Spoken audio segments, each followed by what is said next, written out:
Ah mais non, la fête, c'est pas un sujet léger, c'est un sujet plaisant, figurez-vous. En fait, c'est pas une option, la fête, pour un chrétien. Une option, vous voyez, pour des personnes de bonne humeur, de bonne composition, ou alors pour des personnes, au contraire, qui vont pas bien et qui ont envie, à coup d'euphorisant, d'aller un peu mieux, d'oublier ce qui va pas. Non, la fête, c'est dans l'ADN de la foi de l'Église. Pour preuve, deux petites citations. Le psaume 116, « Louez Dieu tous les peuples, fêtez-le tous les pays ». C'est un commandement. Le psaume 94 qu'on chante normalement chaque matin au début de la journée dans les communautés religieuses, « Venez, crions de joie pour le Seigneur par nos hymnes de fête, acclamons-le ».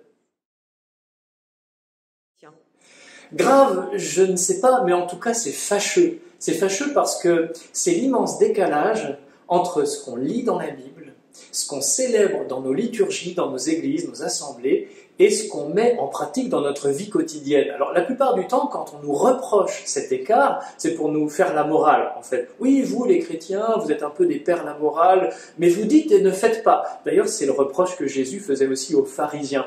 Et donc on pense aux commandements, aux règles de vie, mais on ne pense pas forcément au commandement de la joie et de la fête, qui est un commandement évangélique. Or, quand je prive mon prochain des éclats de joie, de rire, voire de la fête à laquelle je peux l'inviter, surtout s'il ne va pas bien, eh bien je le prive d'un grand bien en réalité. Et peut-être que quand je fais mon examen de conscience le soir, avant d'aller au lit, il pourrait m'arriver de me dire, comme à certains dominicains du Moyen-Âge, « Ah Seigneur, quand même, je regrette aujourd'hui et je demande pardon de ne pas avoir assez ri, de ne pas avoir assez fait la fête, de ne pas avoir assez donné de joie. » Bon, je crois que de toute évidence, il y a des critères culturels, on nous le dit souvent, oui, chez vous, les Occidentaux, la vie de l'Église, c'est un peu triste. Quand on va en Afrique, en Amérique latine ou en Asie, la liturgie, la messe, c'est beaucoup plus festif. C'est vrai sans doute, mais je crois que chez nous aussi, on sait faire la fête. Quand il y a une victoire, par exemple, sportive, il y a des scènes de liesse, hein, donc on sait passer un bon moment et se réjouir.